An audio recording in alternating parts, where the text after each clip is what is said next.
రేపు Sabbavaram police station limits లో 912 kgs ganja పట్టుకుంటాం జరిగింది. ఇది 456 ప్యాకెట్స్ లో ప్యాక్ చేసి ఉంది. సో ఇన్ఫర్మేషన్ మేరకు ఈ ట్రక్ ని పట్టుకొని ఈ ట్రక్ లో ఒక స్పెషల్ క్యాబిన్ పెట్టారు. ఏదైతే దేంట్లో అయితే కన్సీల్ చేసి గాంజా హైడ్ చేశారో అది మన డ్రైవర్ క్యాబిన్ లో ఒక బాక్స్ లాంటి స్పెషల్ క్యాబిన్ చేశారు. దేంట్లో అయితే ఈ గాంజా ప్యాకెట్స్ దొరికినాయో ఇప్పటికి మనం ఇద్దరు అక్యూజ్ ని అరెస్ట్ చేశాము. డ్రైవర్ ఇంకా డ్రైవర్ తో పాటు ఉన్న హెల్పర్ ని అరెస్ట్ చేస్తాం జరిగింది. వీళ్ళని ఇంట్రోగేట్ చేసి మనం ఈ కేసులో ఫర్దర్ లింకేజెస్ ఎస్టాబ్లిష్ చేస్తాము. అసలు ఎక్కడి నుంచి తీసుకొచ్చారు, ఎక్కడికి తీసుకెళ్తున్నారు, అవన్నీ లింకేజెస్ కూడా ఫర్దర్ ఎస్టాబ్లిష్ చేస్తున్నాము. వీళ్ళ దగ్గర 4 సెల్ ఫోన్స్ కూడా సీజ్ చేస్తాం జరిగింది. టోటల్ 55 lakhs పైన worth property was seized in this case.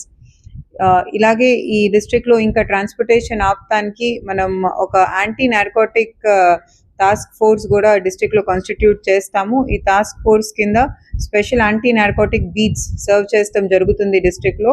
ఆ బీట్స్ వాళ్ళు ఇలాంటి ఇన్ఫర్మేషన్ కలెక్ట్ చేసి ఫర్దర్ మన డిస్ట్రిక్ట్ లో ఈ గాంజా ట్రాన్స్పోర్టేషన్ తగ్గిస్తానికి స్టెప్స్ తీసుకుంటారు. అట్లాగే ఏదైతే 2 నార్కోటిక్ స్నిఫింగ్ డాగ్స్ ఉన్నాయో ఆ డాగ్స్ ద్వారా కూడా మనం టోల్ ప్లాజాస్ దగ్గర ఇంకా చెక్ పోస్ట్ దగ్గర ఈ నార్కోటిక్ స్నిఫింగ్ డాగ్స్ యూజ్ చేసి కూడా గాంజాని డిటెక్ట్ చేస్తాం జరుగుతుంది.